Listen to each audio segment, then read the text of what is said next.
နဲ့ဒီဟန်သေးထဲမှာဟန်သေးထဲမှာ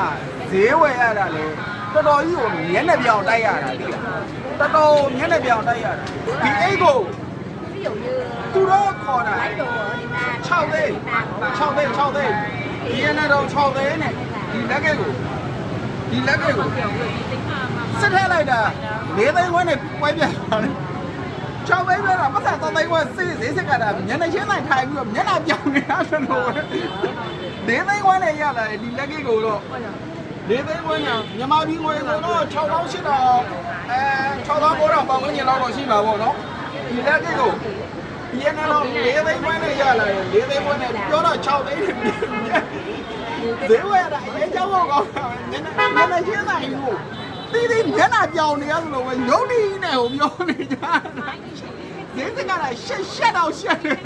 နော်ဒီဈေးမှာဈေးဝယ်မယ်ဆိုတော့စစ်ကြလို့နော်